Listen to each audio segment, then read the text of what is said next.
Bonjour, je m'appelle Delphine Lefloc, j'ai 35 ans. Je suis pompier volontaire à Ploescat et pompier volontaire depuis 2008 et je vais porter la flamme olympique dans le Finistère. Donc l'été dernier, on avait reçu dans notre boîte mail du SDIS un questionnaire qui s'intitulait Porteur de la flamme, pourquoi pas vous ?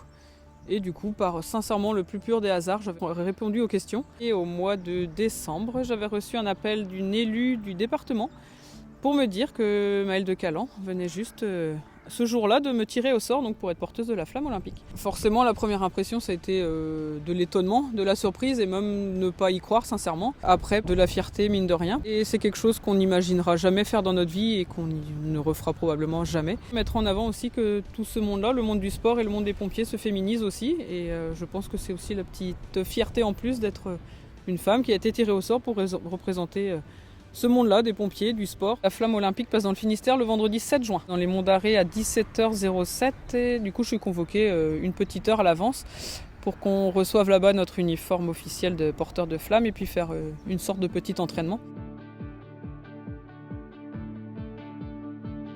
Moi, j'ai cette dernière image des Monts d'Arrée, une scène noire, tous les paysages noircis. Et je me rappelle de la chapelle, du coup, justement, le Mont Saint-Michel de Brasparts, tout en haut, là, et tout noir autour de cette chapelle, et elle qui a, entre guillemets, survécu à tout ça. Donc d'y retourner pour en plus un acte symbolique comme celui-là, de porter la flamme, et d'y retourner en tant que pompier et d'y avoir participé à éteindre les feux, oui, ça va être quelque chose de touchant. Il y a aussi le côté humoristique de mes collègues et des gens autour qui, justement, me disent de faire très attention, d'être très prudente et de ne pas faire tomber la flamme pour rallumer les feux dans les Monts d'Arrée.